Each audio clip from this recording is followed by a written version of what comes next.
আসসালামু আলাইকুম। আমরা অনেকে জানি পাকিস্তানের হানিয়া আমির এসেছে বাংলাদেশে, কিন্তু কেন এসেছে সেটা জানি না। এই যে কিছুদিন হলো বাংলাদেশে এসেছে, বাট কেন এসেছে সেটা জানি না। পাকিস্তানের হানিয়া আমির বাংলাদেশে এসেছে হচ্ছে আপনার সানসিল্কের প্রোডাক্ট লঞ্চ করতে এসেছে।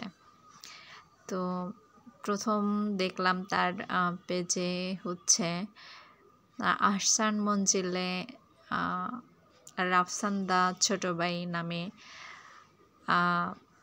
একজন ব্যক্তির সঙ্গে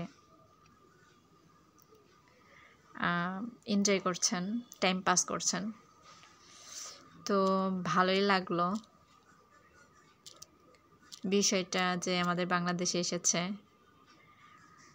এবং এনজয় করছে, টাইম পাস করছে ভালোই। এই যে Hania Aamir official page, actor 2.6 million followers.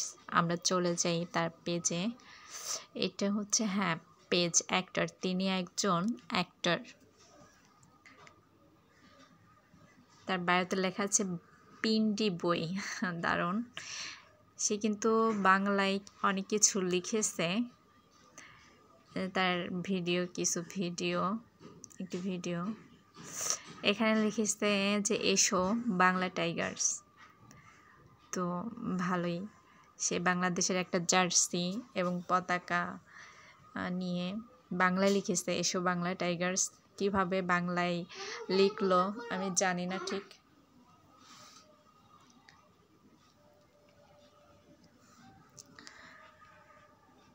তো অন্য একটা সে যে ভিডিও আছে,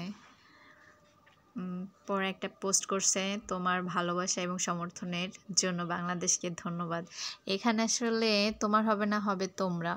কিন্তু সে যেটাই লিখেছে আলহামদুলিল্লাহ ভালোই লিখেছে। পাকিস্তানের মেয়ে বাংলাতে লিখেছে, আলহামদুলিল্লাহ ভালোই লিখেছে। আমি মনে করি যে এটা হচ্ছে আহসান মঞ্জিলের ওখানে। এই যে ছবিগুলো এখানে সব সে কিছু মুভি নাকি নাটকের হচ্ছে শুটিং করতেও আসছিল। যে একটা দুইটা তিনটা 3 নাম্বার পিকে পোস্ট ছবিতে হচ্ছে যে মানে ঘুমন্ত অবস্থায় যেটা আছে কারের মধ্যে, সেটা হচ্ছে শুটিংয়ের জন্য। সাইডে আহসান মঞ্জিল দেখা যাচ্ছে। যেটা এই ফার্স্টে এসে লিখেছে আসসালামু আলাইকুম বাংলাদেশ, কেমন আছো? ভালোই লিখেছে, আমি আবার লাইক করেছি, সেটা ভালোই লিখেছে। এগুলো হচ্ছে আগে পিক। তো ভালোই লেগেছে আসলে। হানিয়া আমিরকে ভালোই লাগে, কিন্তু ভালোই একজন আর্টিস্ট অ্যাক্টর। হ্যালো বাংলাদেশ আসবে, এগুলা হচ্ছে আসবে তখনকার 4 দিন আগে পোস্ট করেছিল। তো এই ছিল মূলত হানিয়া আমিরের বাংলাদেশে আসা, এবং সে ঢাকায় আছে বর্তমান। যারা হানিয়া আমিরের সঙ্গে দেখা করতে চান চলে আসবেন ঢাকায়। ধন্যবাদ।